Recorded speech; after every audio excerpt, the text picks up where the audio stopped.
Hello, thinkers, and welcome to Onyx Thought, where we discuss everything relating to Pan-African narratives, whether that be myths, folklore, poems, or novels. We explore the vastness of our cultures and histories through these tales. This season, we're discussing Africana folklore from across the continent and the diaspora. The past few episodes, we've been discussing the Nilotic peoples along the Nile and how they have rich folklore and set the foundation of Nubia and early Egypt. The Nilotes, though the oldest inhabitants of the Nile, were not the only ones who contributed to the building of East Africa. Today, we will discuss Somali people who belong to the Cushitic-speaking peoples of East Africa. Cushitic-speaking populations can be found in Somalia, Ethiopia, Kenya, Sudan, and Egypt. The Somali people have a long and wonderful history spanning all the way into prehistoric times, where archaeological evidence shows that the Somalis have resided in their homeland for over 7,000 years and having rock paintings dating back to 5,000 years ago. Also, in many of these sites where the rock paintings have been located, researchers have also found inscriptions underneath the rock paintings, but they cannot decipher the ancient script.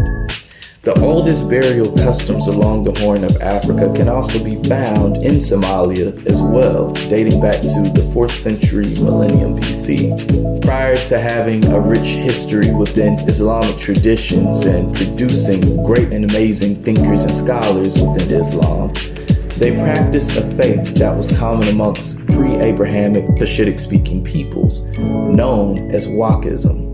The name Wak is the name of the supreme being that presides over all creation. This religion, like many traditions along the Nile and East Africa, was known for having advanced knowledge on astronomy and medicine. There were a host of beings underneath him, like many other African traditions, that handled certain aspects of life and nature. These beings acted as intermediaries between man and God.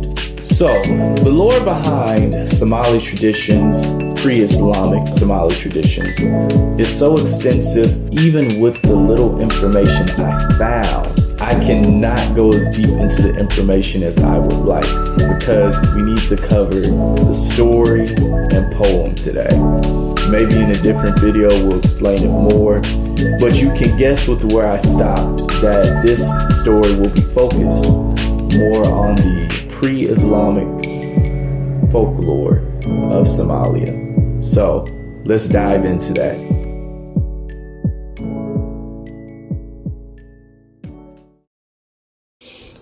The Black Crow, narrated by Professor Ahmad Muhammad Ali.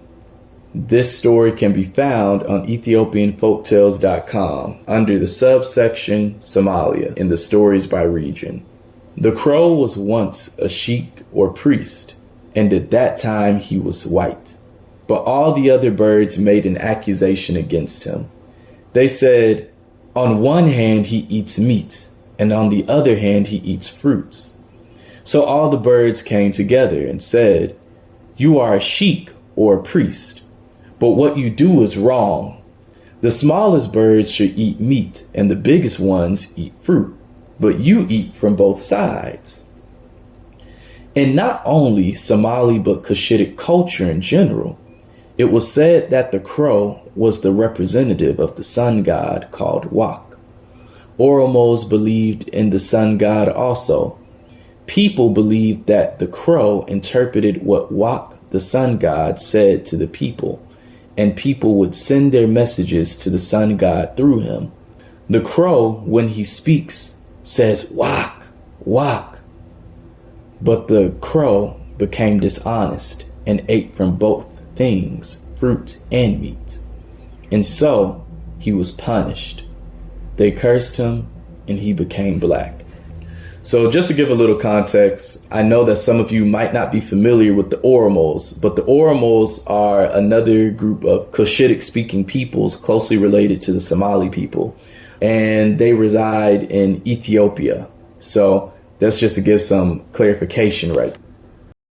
So I know that the story was relatively short, but we're making this Somali special 3 episodes because I want to show the history and the transition from one folktale to the other.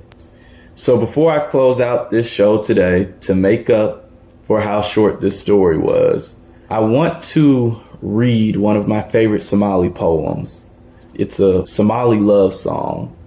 If all the seas were ink and all the trees were pens, if all the leaves so green were changed to paper thin, if this, the love which entered me, were writ with all these things, perhaps there would be just enough to write my thoughts of love for thee. So I hope that you enjoyed that. I honestly think that's a very beautiful poem, and we just want to close off this podcast as usual, saying everybody have a great day. And remember, CLS, comment, like, subscribe, and have a great day, thinkers. This is Onyx Thought, Africana narratives at your fingertips.